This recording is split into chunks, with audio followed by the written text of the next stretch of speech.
Don't touch him!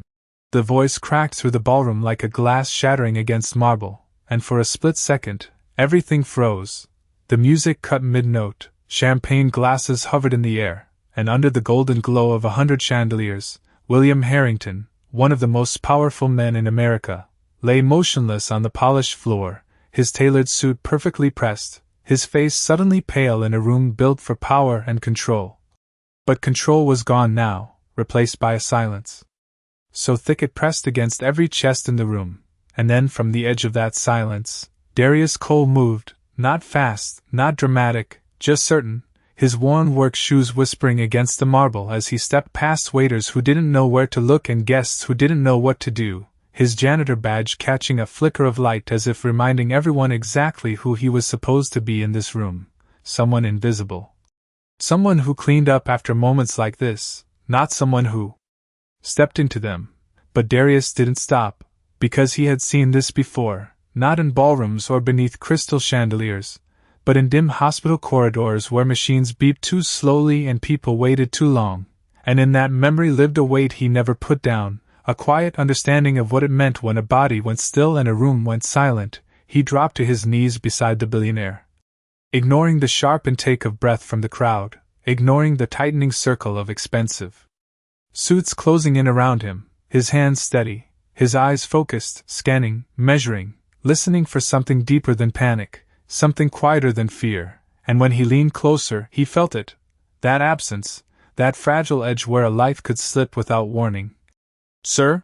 someone whispered, but no one moved, no one stepped forward, because power had never taught them what to do when it failed, and Darius realized in that moment that the only person in a room worth millions who knew what to do was the man worth nothing to them. He hesitated for less than a breath, not because he doubted what to do, but because of who lay in front of him, the name, the legacy, the system that man had built, the same system that had once looked past a sick man in a waiting room because he didn't have the right insurance, the right connections, the right value. Darius felt that memory rise like heat under his skin, but it didn't stop him, because something stronger pushed through it, something quieter, something older, and without another second lost, he moved closer, placing his hands with care, his movements precise, practiced, learned in a life no one here had ever asked about.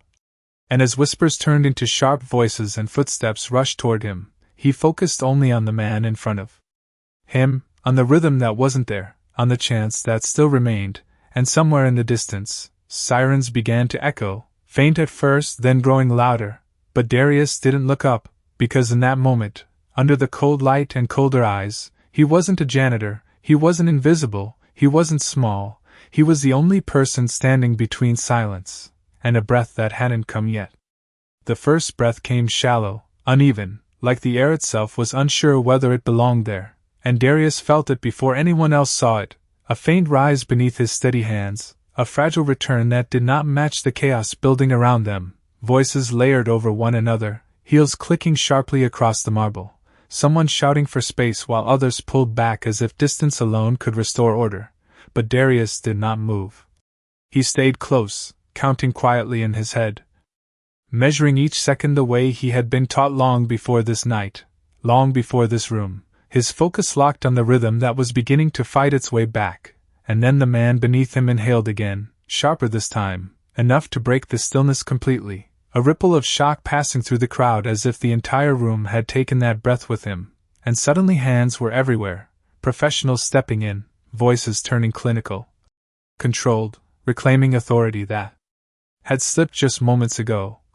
"Step back," someone said firmly, and Darius obeyed without protest, rising slowly, his knees stiff against the cold floor, his uniform slightly wrinkled now, though no one noticed the details that defined him, only the disruption he had caused. Security moved closer, not aggressive, but watchful, uncertain what to make of a man who had crossed an invisible line and changed something none of them could control. Darius stepped away on his own, retreating to the edge of the room where shadows returned him to the role he knew too well, invisible again, just another worker blending into the background. But his chest still rose a little faster than usual, not from fear, but from the weight of what had just happened, and for a moment, he allowed himself to look back, to see the man now surrounded by doctors, oxygen mask in place. Color slowly returning to a face that had almost disappeared into stillness.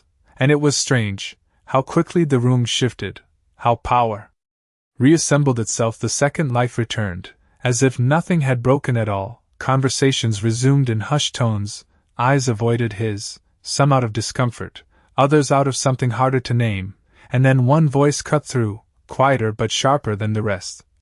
"Who was that?" No one answered, or maybe they did not know, because men like Darius were not introduced in rooms like this.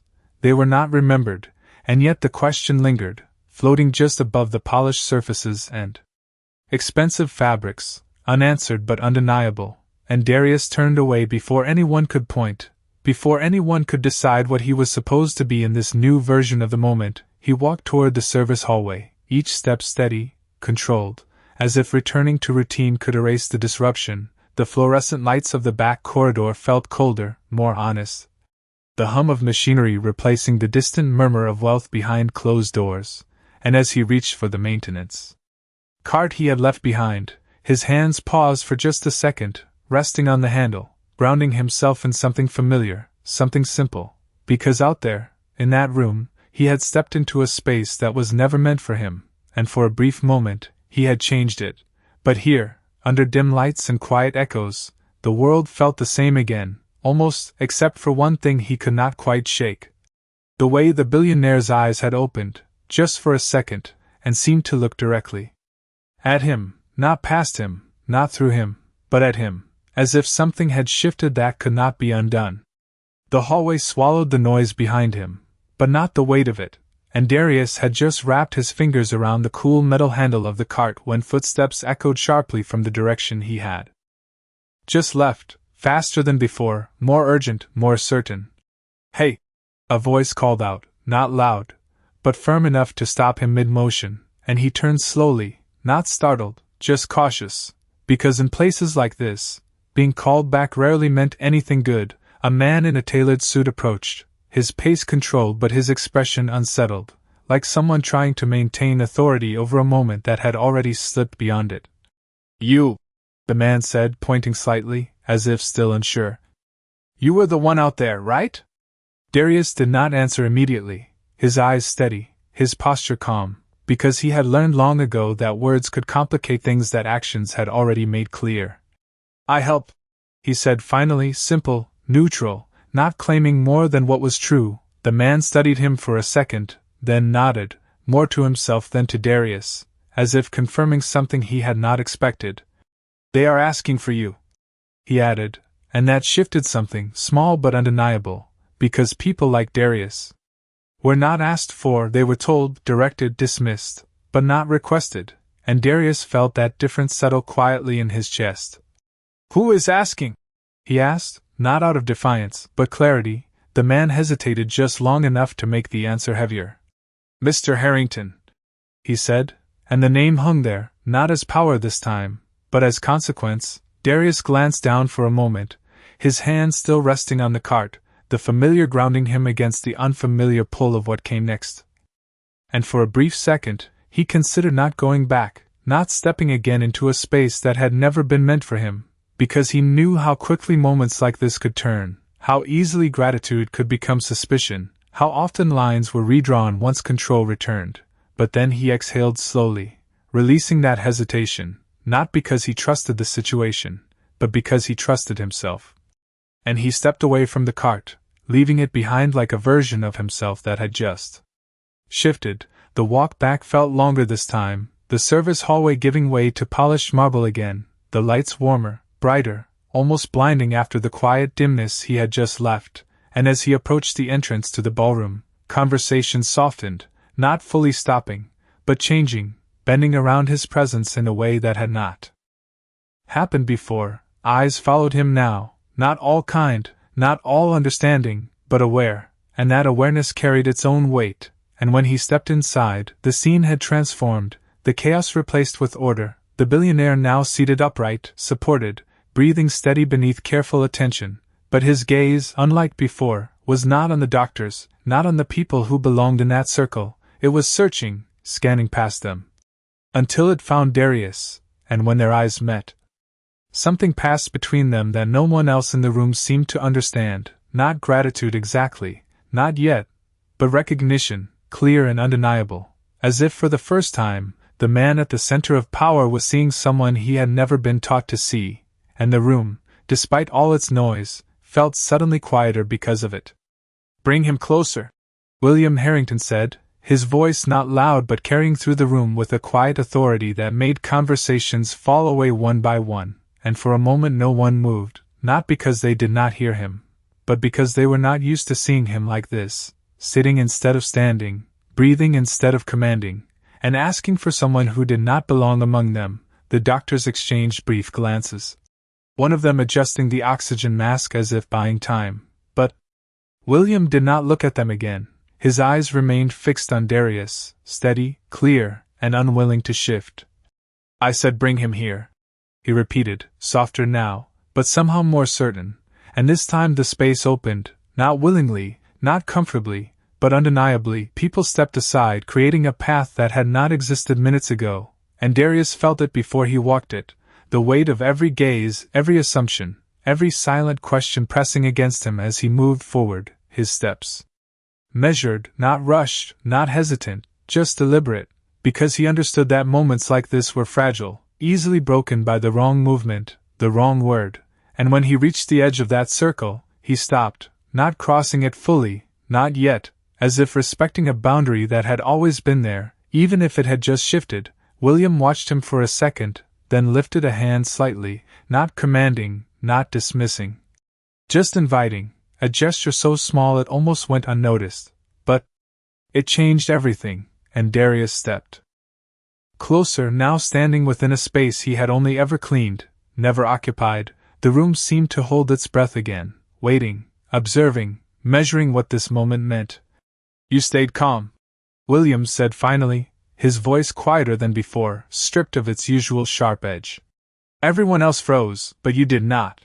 Darius did not respond immediately, his eyes steady, his posture grounded, because he had not done it for recognition, and he was not sure what to do with it now that it was here. "I did what was needed," he said, simple, direct, the kind of answer that did not try to impress, only to remain true. William studied him, not the uniform, not the badge, but him, as if trying to understand something beyond the surface he had always accepted as enough. "Where did you learn that?"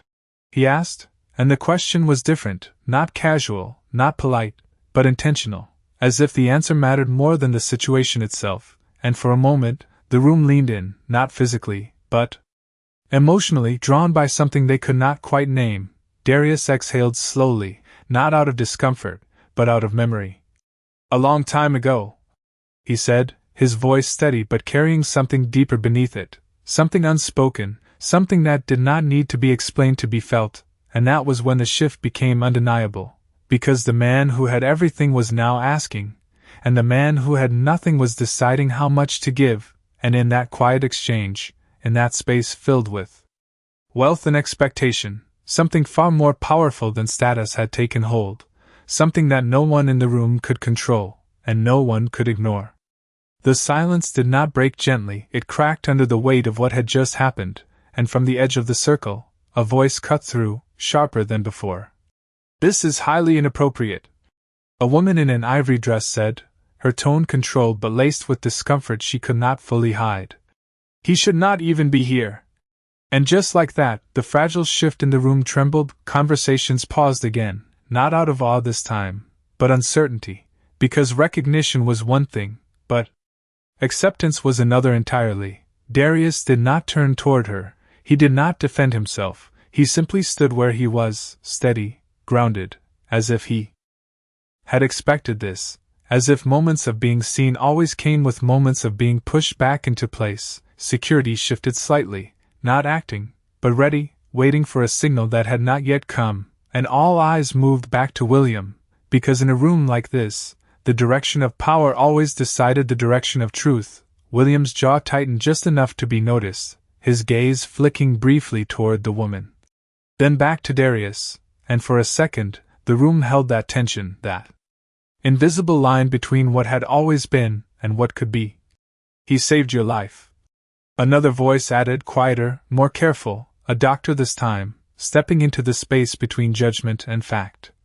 Without him, we would not be having this conversation. And the words settled differently, heavier, harder to ignore, but still, the discomfort did not disappear. It shifted, reshaped itself into something less direct but no less present. A man near the back whispered to another. Still does not change who he is. And though the words were low, they carried, because rooms like this were built to amplify everything that mattered, and Darius heard it. Of course he did, not as a surprise, but as confirmation of something he had known long before tonight, and yet he did not react, not outwardly. His expression remained calm, his posture unchanged, because dignity, he had learned, was not something given by others. It was something you held even when others tried to take it. Williams' breathing steadied, each inhale more certain now, his hand lowering slowly from where it had been resting near the oxygen mask, and when he spoke again, his voice was different, not just softer, but clearer, as if something inside him had shifted beyond the physical. Enough, he said, not loudly, but with a finality that stopped every whisper mid-sentence. The room obeyed, because it always had, but this time, it was not fear that quieted them, it was something else, something closer to realization. William looked directly at the woman who had spoken, then at the others, his gaze moving across faces that had always reflected his world back to him without question. The only reason I am still sitting here, he continued, each word measured, deliberate, is because he was here.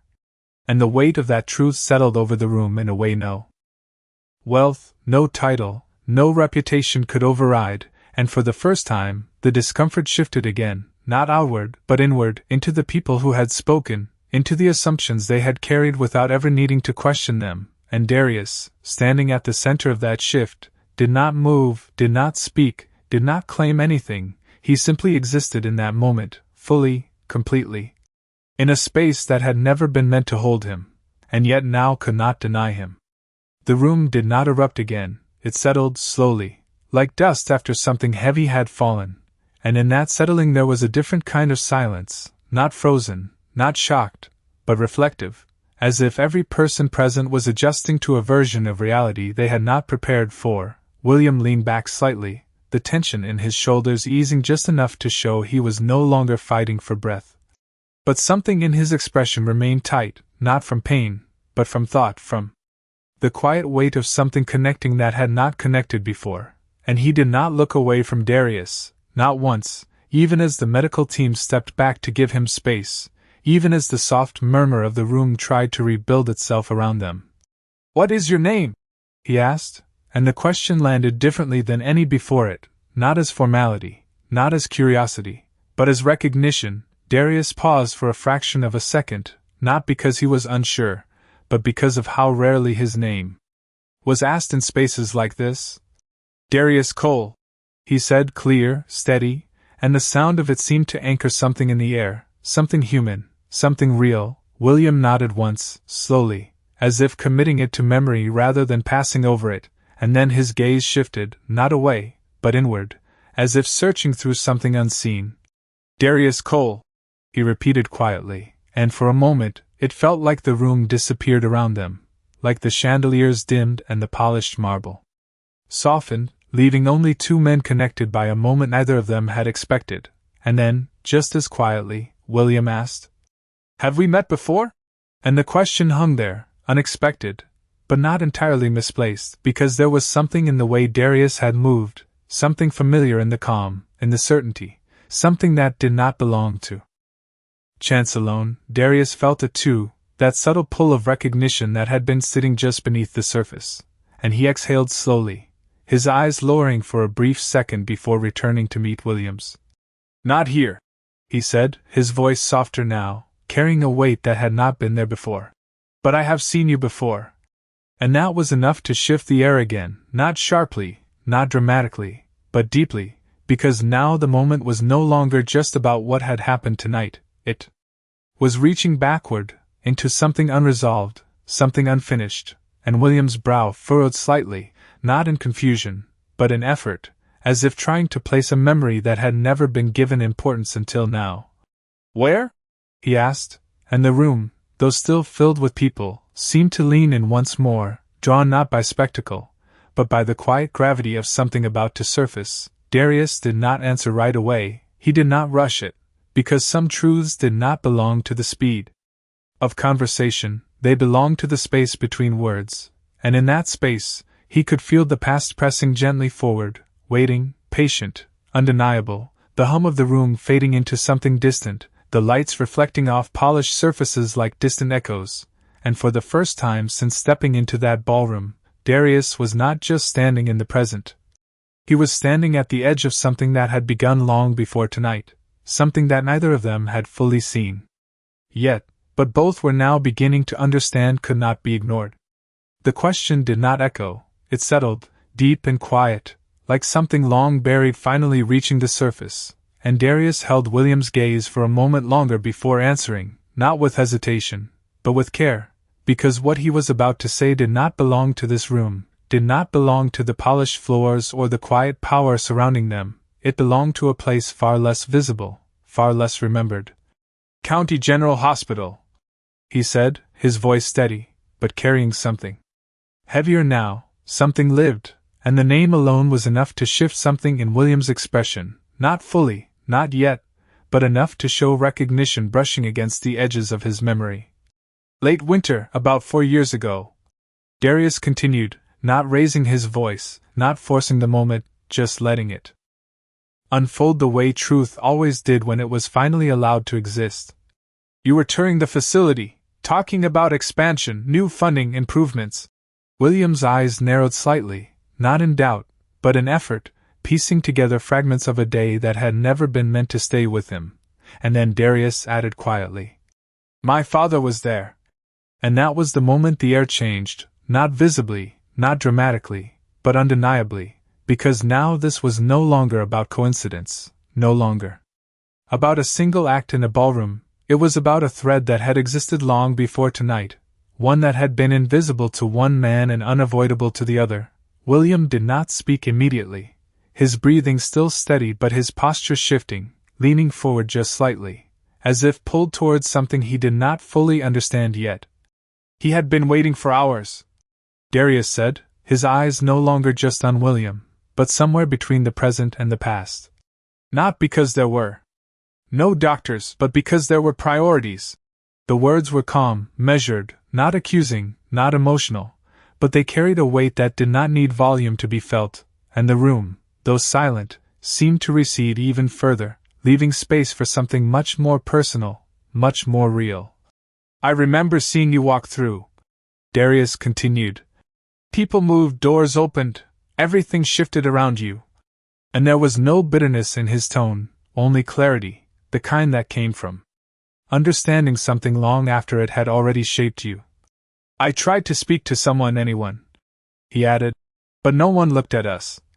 And that word hung there, us, not just him, not just his father, but a whole category of people who existed in spaces like that without ever being seen, and William's face changed, not suddenly, but gradually, like a realization building from the inside out, his eyes no longer searching, but settling, connecting.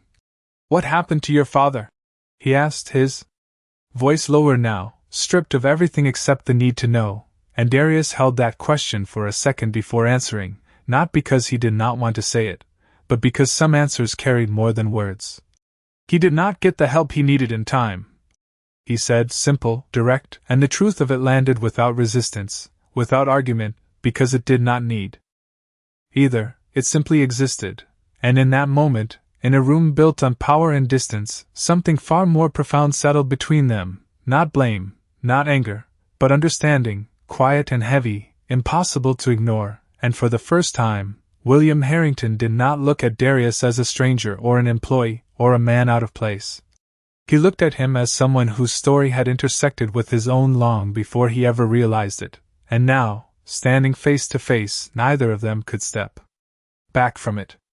The silence did not break this time, it deepened, stretching across the polished floor and rising into the high ceilings as if even the room itself understood that something irreversible had just been revealed, and William did not look away, not even for a second, his eyes fixed on Darius with a clarity that had replaced the authority he once carried so effortlessly. His fingers curled slightly against the armrest, not from weakness, but from the weight of recognition settling into something real, something undeniable. "I did not know," he said finally, his voice quieter than it had ever been, stripped of status, stripped of distance, just a man speaking to another man, and the words hung there, not as an excuse, not as a defense, but as a truth that felt smaller than the moment required. Darius nodded once, not in agreement, but in acknowledgement, because he had heard those words before, in different rooms, from different people. And they had never changed what had already happened. "I believe you," he said, and that was what made it heavier, not lighter, because belief did not erase consequence, it only made it clearer, and William exhaled slowly, his gaze dropping for the first time, not out of avoidance, but out of something closer to reflection, as if he was finally looking inward at a system he had built without ever needing to stand inside it. "We were supposed to help people," he said, more to himself than to anyone else, and there was no pride in it now. Only the realization of what had been missed, what had been overlooked, and how easily it had all been justified. The room remained still, no one interrupting, no one stepping forward, because whatever this moment was, it no longer belonged to them, it belonged to the two men standing at the center of it, connected not by status, but by something far more human, far more difficult to ignore. William lifted his head again, his eyes meeting Darius with a steadiness that had changed, not weaker, but more honest. "And still," he said slowly, each word deliberate, "you chose to help me." And there was something fragile in that statement, not uncertainty, but disbelief, as if he was trying to understand a choice that did not align with the world he thought he knew. Darius held his gaze calm, grounded, and for a moment he did not answer, because the question behind those words was not simple, it was layered, filled with years of silence, of being unseen, of standing in rooms where no one listened, and yet, when he spoke, his voice remained steady. "What happened to my father was wrong," he said, "but letting you fall would not have made it right."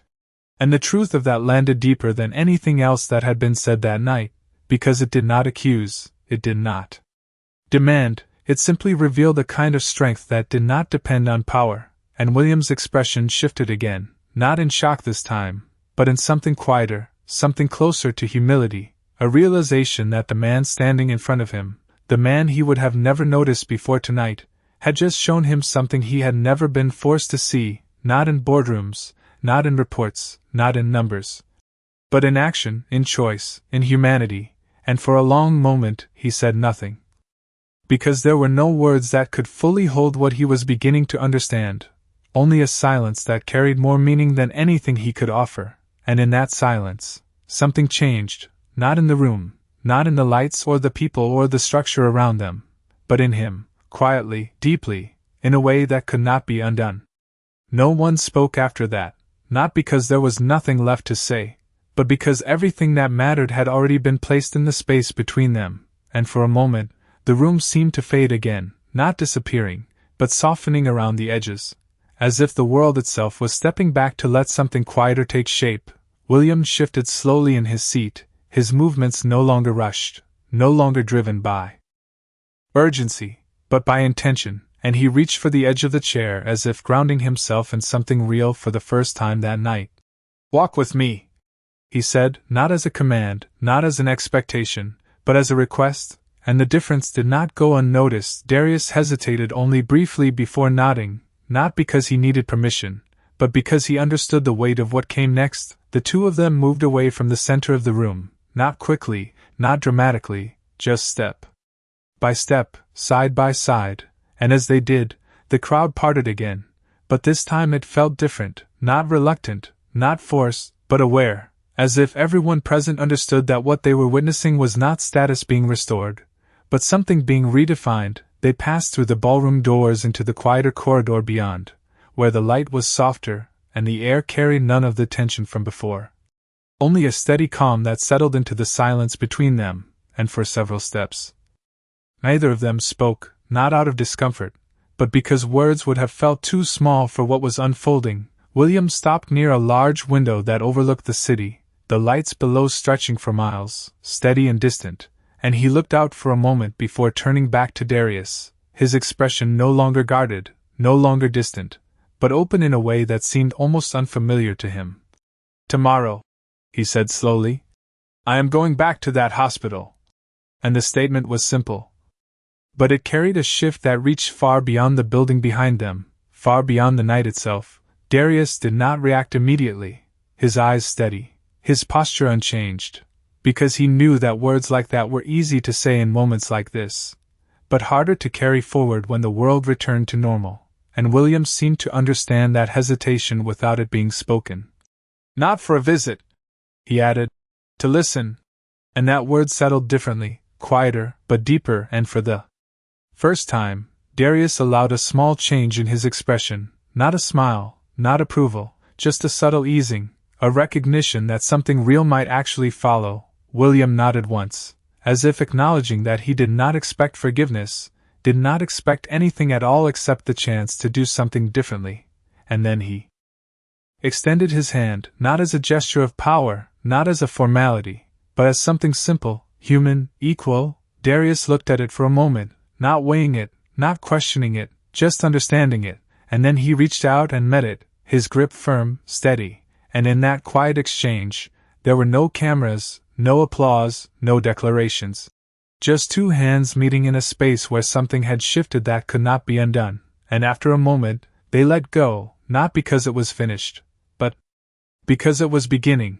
And as Darius turned to walk back down the corridor, past the service doors, past the cart he had left behind, the same hallway stretched in front of him, the same lights, the same quiet hum, but it no longer felt the same, not because the world had changed, but because something within it had been seen, acknowledged, and carried forward, and behind him, William remained by the window, looking out over a city he had always believed he understood, now standing in silence as if, for the first time, he was actually beginning to see it.